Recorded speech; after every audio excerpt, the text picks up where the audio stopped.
When Paranormal Activity hit theaters in 2007, it felt too real. It didn't have elaborate special effects, no dramatic exorcisms, no gothic churches. It was a quiet, suburban home, a young couple, a camera running all night. And yet, what we witnessed inside that house changed modern horror forever. Because the terror didn't come from a ghost, it came from something much worse. Something ancient, intelligent, patient.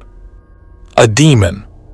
To understand the entity that haunts the Paranormal Activity series, we have to look past the found footage format and into the mythology that builds slowly across the films.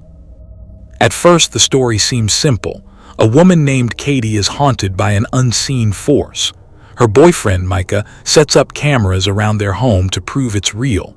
Doors move on their own. Footsteps echo at night. Shadows crawl along the walls. But the deeper you go into the series, the clearer it becomes that the activity isn't random. It's part of a plan that started long before Katie was born. The demon has a name, Toby. In the first movie, the name is never mentioned. All we know is that Katie has been haunted since childhood. She remembers seeing a shadowy figure at the foot of her bed, hearing whispers and feeling watched. Her sister, Christy, also experienced strange things, but like many childhood terrors, the memories faded until adulthood brought them back. The first Paranormal Activity movie shows us the haunting through Katie's perspective. She's skeptical but frightened, while Micah treats it like a game. He buys expensive recording equipment, taunts the entity, and ignores every warning. What starts as small disturbances, keys falling, lights flickering, escalates to full-blown terror. The thing moves doors, drags Katie from her bed, and leaves bite marks on her body. By the time Micah realizes what's happening, it's too late. The demon has fully attached itself to Katie. The movie ends with her disappearing into the darkness, possessed, her humanity gone. But who is Toby, and what does he want? The sequels, or rather, the prequels, start to reveal the truth. In Paranormal Activity 2, we learn that the haunting didn't begin with Katie. It began decades earlier, when she and her sister Christy were children. Strange things happened in their family home, things they didn't understand. A psychic tells their family that the entity isn't a ghost. It never lived as a person. It's a demon, one that feeds on fear and seeks to make a bargain. That bargain, as it turns out, was made by someone in their bloodline long ago. In Paranormal Activity 3, set in the late 1980s, we finally meet young Katie and Christy. They live with their mother Julie and her boyfriend Dennis. Dennis is a wedding videographer who begins recording strange events around the house after hearing odd noises and seeing strange dust patterns in the air. Christy starts talking to an imaginary friend she calls Toby. At first, Toby seems harmless, a child's invention, but soon he starts demanding things. He tells Christy to do bad acts, to keep secrets, to make her family promise something. Dennis catches glimpses of him, a shadow, a figure behind curtains, a shape standing impossibly still. The closer he looks, the worse it gets. Eventually, the girl's grandmother, Lois, reveals her true nature. She's part of a coven of witches known as the Midwives who worship Toby. They've promised him a male body, a vessel to inhabit. Toby has been haunting the family for generations, waiting for the right child to possess. That detail, the idea of inheritance, changes everything. The Paranormal Activity movies aren't about a haunted house. They're about a cursed bloodline. Every generation, Toby manipulates the same family, twisting their lives to serve his purpose. He doesn't just appear randomly, he's bound to the descendants of Lois. The coven that serves him believes he will reward them with wealth and power once he takes physical form. To do that, he needs sacrifices and the soul of a firstborn male.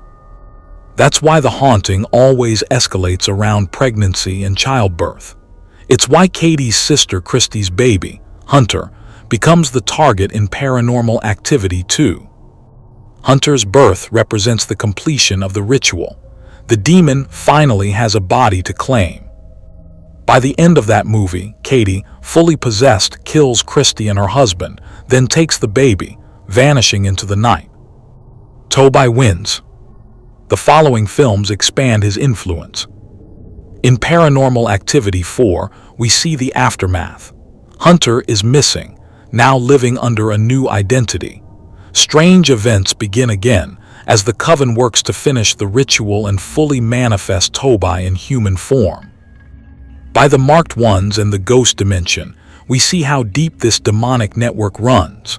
Families across decades are connected by the same symbol, a triangle surrounded by a circle, the mark of the coven and the demon they serve. Every videotape, every camera setup, every unexplained whisper leads back to the same presence, Tobai. So what kind of demon is he, really? The movies never tie him to any specific mythology, but his behavior lines up with descriptions found in older demonological texts. He's a shadow entity, often invisible, feeding on fear and using manipulation instead of brute force. He creates noises to lure people out of bed. He moves objects to erode their sense of safety. He isolates his victims, making them question their sanity. That's classic demonic strategy: destroy the mind before taking the soul.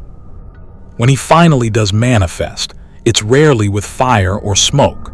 His presence is felt through unnatural silence, sudden thuds, and pressure in the air. The simplicity of those effects made Paranormal Activity so disturbing.